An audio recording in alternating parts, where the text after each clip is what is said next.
Greetings. Just here reorganizing the pantry here in the tiny kitchen inside the trailer.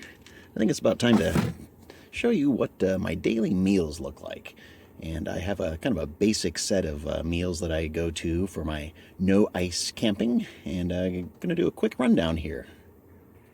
And we're starting the day off with a cup of dry, plain rolled oats, 320 calories, 12 grams of protein, and a plant-based protein shake, 150 calories, 20 grams of protein.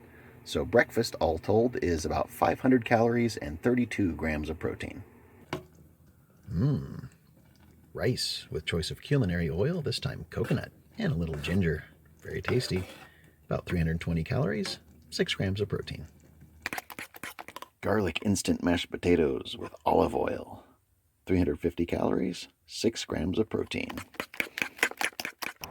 A piping hot bowl of quinoa with choice of culinary oil, 450 calories, 14 grams of protein. Brown rice pasta with mixed vegetables and olive oil, 350 calories, 6 grams of protein. Okay, so you can see totally about 1,200 calories, 45 grams of protein.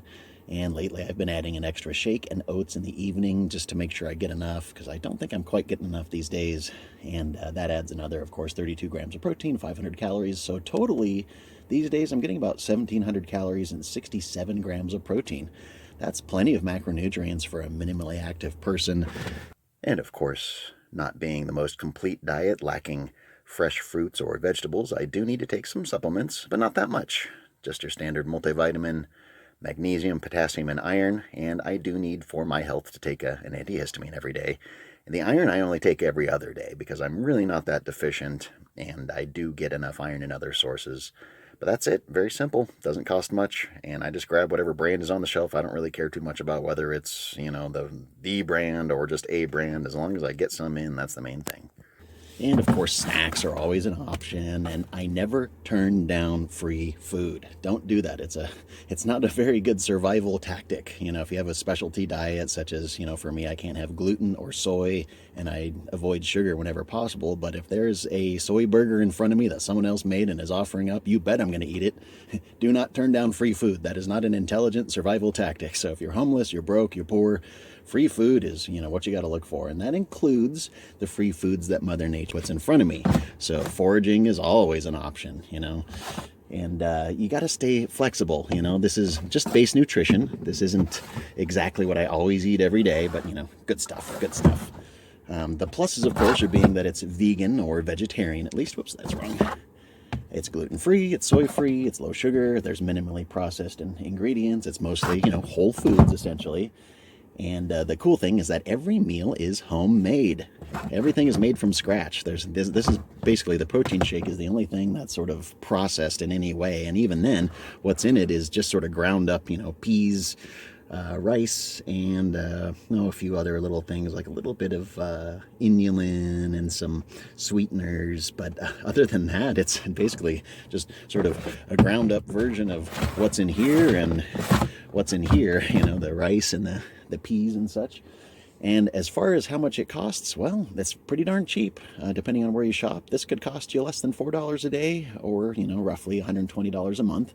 And in general, my food bill with the extra little stuff, I'll eat a protein bar or something when I'm on the road and don't have time to cook and just want to make sure I can get enough in. So maybe $150 a month is the total bill. That's pretty darn good, especially when it doesn't require refrigeration. It's very, very good for you. Actually, there's plenty of fiber. There's no shortage of protein, so I'm not wasting away. I'm not losing weight rapidly. I gotta get that cleaned up. But, and of course, the cool thing is that even now, just as before when I was working out of the cooler, the little pantry here in the trailer has no refrigeration, so no power bill, no ice bill, and none of the problems that happen with ice. There's always leaking coolers and wet stuff, and you gotta find stuff that, the cheese is gonna go bad if I don't eat it, because there's no ice and I don't have time to go get some. So you don't even have any of those complications. It's actually very simple as far as managing your diet, as far as cooking. It's always one pot. That's all I ever need is one little pot.